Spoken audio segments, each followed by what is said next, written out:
Okay, managing pond habitat for wild turkeys. Here are a couple of the topics I'm going to focus on. Nesting and brood-rearing habitat seems to be the most significant limiting factor that I run into in pine forest with regard to turkeys. And so I'll focus my talk on how to establish and maintain the nesting and brood-rearing habitat. It's worth repeating, actually, I think, but what is nesting habitat? We have to, I'm going to try to describe what that is and illustrate that with some slides a little bit later. But nesting habitat for wild turkeys is basically very dense herbaceous ground cover that's roughly 2 to 3 feet tall. Here's a loblolly pine stand, not too far from here. As you can see, this stand has been thinned a couple of times. This is actually a natural loblolly pine stand. Got an open canopy. See the open canopy? Got a lot of sunlight reaching the forest floor, allowing that ground cover to develop. A little closer look at that ground cover, you see very, very dense herbaceous ground cover mixed with some woody, shrubby stuff. Brood-rearing habitat. It is a little different than nesting habitat. It's characterized as a low-growing herbaceous ground cover. As Patrick described, the vegetation has to be open enough on the ground to allow movement of those turkey poults so that they can forage efficiently.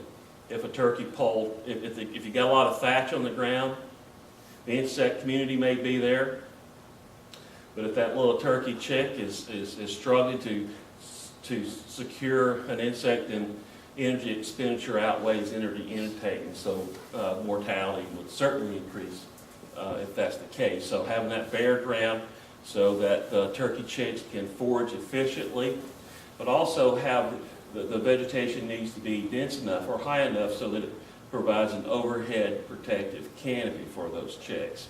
So how do we create and maintain those critical nesting and brood-rearing habitats? Well, in the southern pine forest, thinning, of course, is critical.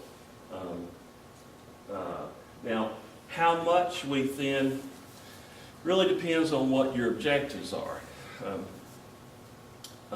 If economics, generating revenue from the pine stand is your priority, you may not thin as heavily as you would if turkey habitat is your priority.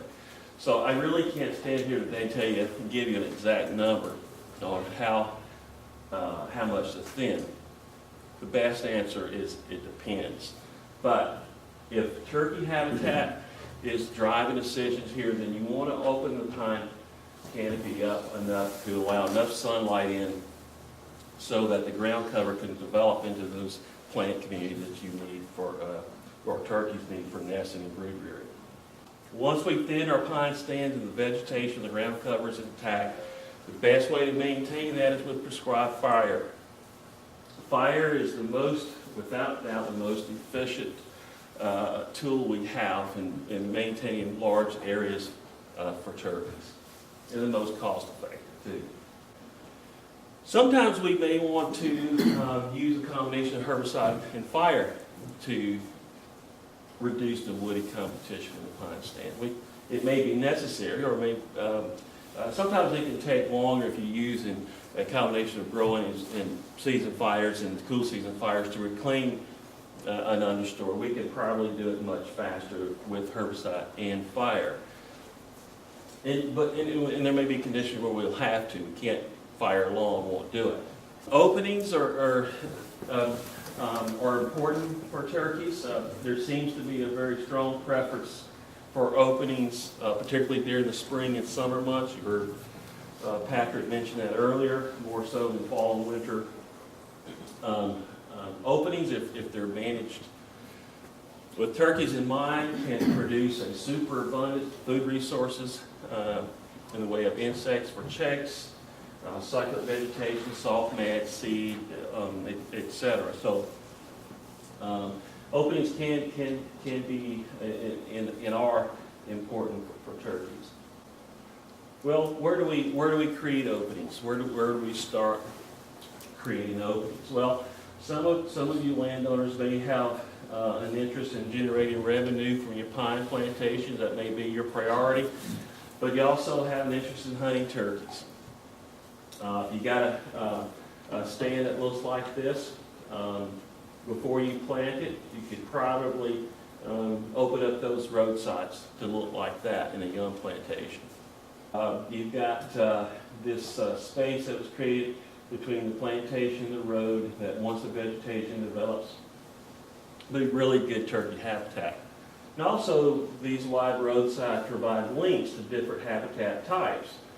You probably wouldn't want your turkeys traveling through this dense pine plantation. Fire breaks. If we got pine plantations, certainly we're going to want to burn them if we have an interest in turkeys. I'm very partial to wide fire breaks. I'm really not a big fan of just a single plowed line that separates two different forest communities. It's kind of hard to, if you like to burn, I don't want to be working off something like, just like that if I'm burning. I want plenty of space so I can get equipment down. If the fire jumps a line down the way, I can get there pretty quickly. So from a management standpoint, a wide fire break is probably advantageous. And you see here, here's a young plantation, hasn't been thinned yet. Here's a lot plantation, it's already been thinned. Here's this plowed line to retain the fire in this stand.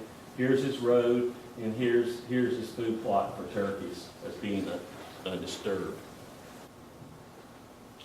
Loading decks is another relatively easy place that we can provide some turkey habitat.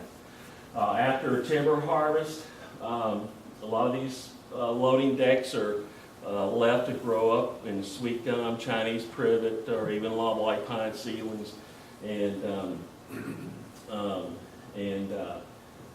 doesn't cost a whole lot to maintain them for turkeys.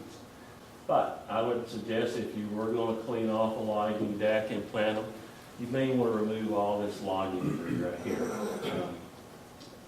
It's been a pretty common practice over the years, but what happens is you pile this logging debris up around a logging deck, you restrict turkey access to and from this plot, which may encourage turkey predator interaction. You have more predation on turkeys. Also, this stuff right here, once the soil begins to fall out of it, makes really good den sites for raccoons, skunks, foxes, bobcats, all those predators that feed on turkeys. You don't want to encourage predator habitat in the same place that you try to encourage turkey habitat. So to wrap it up, and I'm really reiterating what Patrick said earlier, when we're developing a forest management plan for turkeys, we really want to develop a plan that addresses nesting and brood habitats. Those are the habitat types are generally the most significant limiting factors on property. And I would probably say that nearly every property that I've evaluated for turkeys always been these two habitat types that are limiting populations on those properties. So when you're developing a plan, make sure you develop a plan to address. You can't have enough nesting habitat. You can't have enough brood habitat. And if your goal is to produce turkeys, not just simply attract one during turkey season, but if we want to produce more turkeys, we've got to target those habitats.